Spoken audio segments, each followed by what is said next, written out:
2025 champions ట్రోఫీలో India విజేతగా నిలిచింది. అయితే టీమిండియా తన అన్ని మ్యాచ్లను దుబాయ్లో ఆడడం వల్ల ఏదైనా ప్రయోజనం పొందిందా అనేది ఒక పెద్ద చర్చనీయాంశంగా మారింది. ఛాంపియన్స్ ట్రోఫీ కోసం పాకిస్తాన్కు వెళ్లకపోవడంతో భారతదేశం తమ అన్ని ఆటలను తటస్థ వేదికలు ఆడింది. మరి ఇది వారికి అన్యాయమైన ప్రయోజనమని పలువురు నిపుణులు పేర్కొన్నారు. అయితే పాకిస్తాన్ లెజెండ్ వసీం అక్రమ్ ఇదే విషయమై సంచలన వ్యాఖ్యలు చేశాడు.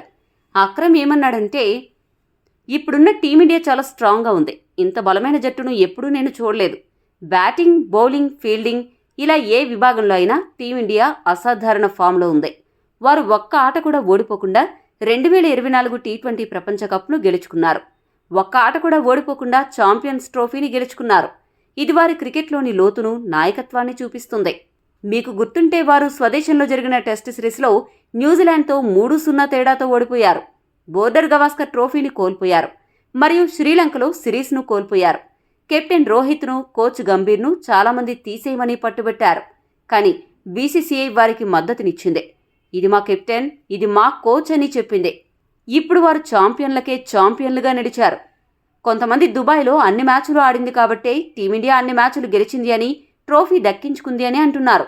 కానీ ఈ భారత జట్టు ఏ పిచ్ పైనైనా గెలవగలదు. పాకిస్తాన్లో టీమిండియా అన్ని మ్యాచ్లు ఆడినా అక్కడ కూడా టీమిండియానే ట్రోఫీని గెలిచేది. ప్రపంచంలో ఏ మూల ఆడినా ఈ ట్రోఫీ భారత్దే అని ఘంటాపథంగా చెప్పగలను అని అక్రమ్ పేర్కొన్నాడు. ఈ వీడియో మీకు నచ్చితే లైక్, షేర్, కామెంట్ చేయండి.